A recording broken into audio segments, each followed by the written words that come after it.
Well, joining us now is Trevor Lundy, the Director of Marketing here at Fort Steele Heritage Town. Trevor, thanks for joining us. Thank you very much for having us. So how is everything out at Fort Steele these days? You have, of course, Mother's Day coming up, which is a always popular event. It's a fantastic event, and we have, it sells out almost every year, so we have reservations open right now and there is still room.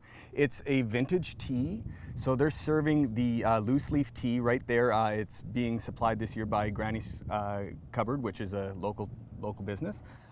There's finger sandwiches and treats from our bakery, and then of course it always is topped off with the Victorian fashion show. And this year the theme is a day in the life of a Victorian woman.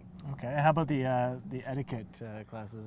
Yeah, so I mean they're out there making sure everybody's doing things properly. You know, a lot of people dress up nicely, and it's a beautiful night out. And this year we're going to have two different themes of the models this year. They're going to have Mrs. Mather, who represents a very high class Fort Steele woman, and then we're also going to have Miss Bailey, the school teacher, who wouldn't be quite as high class. So there'll be a good juxtaposition of you know, the life here at Fort Steele. And that's all happening on Sunday, May 8th. Yeah, and there's two seatings. There's a 1 o'clock seating and a 3 p.m. seating. Tables of 8, and as I said, there's still room, and people can visit our website or email us. Perfect. And then, of course, Father's Day is still quite a ways off, but in between Mother's Day, Father's Day, what else is going on? Well, we have Victoria Day weekend, so that's such a popular long weekend. It's sort of when everyone feels like we can finally go outside again.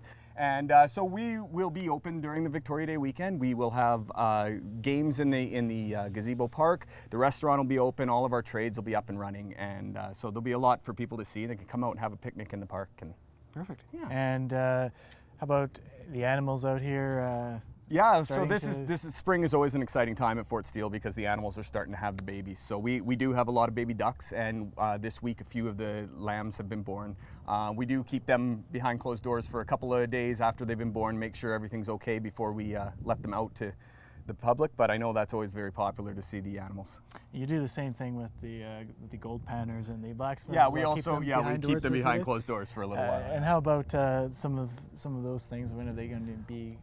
So a lot of that will be opening up slowly over the next little while as the weather gets a little warmer. The gold panners need to let the water warm up a little bit more before they spend all days with their hands in the cold water. But a lot of that's also starting up with our education programs. So over the next couple of months, May and June, we'll have over 1,800 kids that will come out here and spend some days with our educators and learn about life at Fort Steele. A lot of them spending the night in our barracks. Are they all local?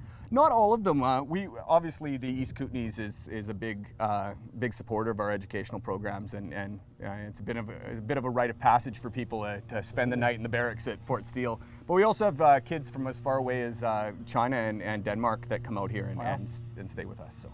And of course, it takes a lot. It takes a village to run this village out here. So, how are you in terms of staff for the season? Are you still hiring? We are still hiring. So, and if anyone's interested, they can visit our website and look for our job postings there at fortsteele.ca. And we're always looking for people here. All right. Well, thanks so much for joining us. Thank you. And all the best. I appreciate it.